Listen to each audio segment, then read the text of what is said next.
नमस्कार, JW किचनमध्ये आपले मनापासून स्वागत आहे।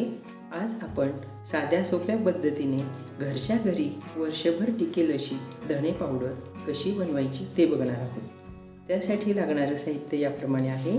येथे मी अर्धा किलो म्हणजेच 500 ग्रॅम गावरानी प्रकारचे धणे घेतले आहेत। हे धणे दिवसभर उन्हात वाळवून गाळून निवडून घेतले आहेत। 5 ते 6 तेजपान घेतले आहे। 7 ते 8 लवंग, थोडे मिरे व दालचिनी। येथे मी गॅसवर कढई ठेवली आहे। त्यात धणे भाजून घेऊ आपण। थोडे थोडे धणे टाकून आपण भाजून घेऊ। भाजल्याने छान चविष्ट लागते मग पावडर।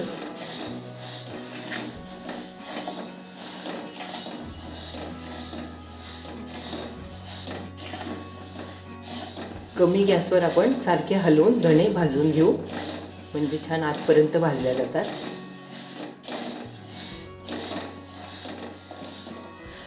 धणे छान भाजून झाले आहे।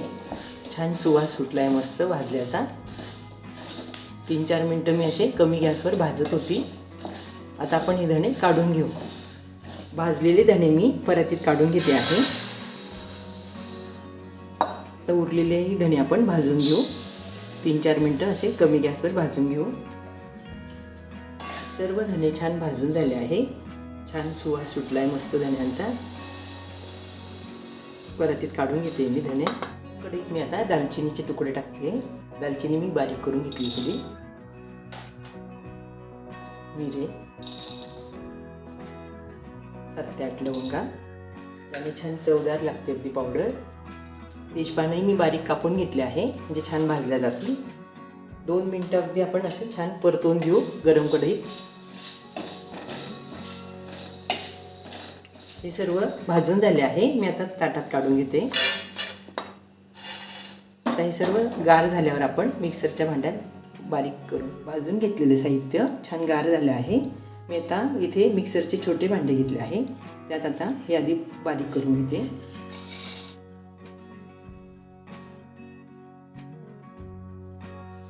छान बारीक झाले। त्यात आता मी धणे टाकून घेते।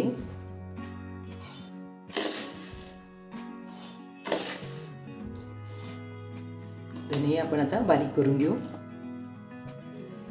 धणे पावडर छान बारीक करून झाली आहे। अशा पद्धतीने आपण सर्व धणे मिक्सरच्या भांड्यात बारीक करून घेऊ। आपल्याला जास्त प्रमाणात करायची असेल तर गिरणीतूनही आपण धणे दळून आणू शकतो। धणे व हळदीची गिरणी असते, तिथून आपण दळून आणू शकतो। बारीक केलेली धणा पावडर मी भांड्यात काढून घेते आहे। आता उरलेलेही धणे मी मिक्सरच्या भांड्यात बारीक करून घेते। छान रंग आलाय मस्तच। धणे पावडर छान बारीक करून झाली आहे मस्त। हे गार झाले की आपण बरणीत भरून ठेवू शकतो। रोजच्या स्वयंपाकाची रुची वाढवणारी धणे पावडर घरच्या घरी करून झाली आहे। वर्षभर छान टिकते। तर मग आपण पण या पद्धतीने धणे पावडर घरी नक्की करून बघा। हा व्हिडिओ बघितल्याबद्दल धन्यवाद। व्हिडिओ आवडल्यास लाईक करा, शेअर करा आणि सबस्क्राईब करा।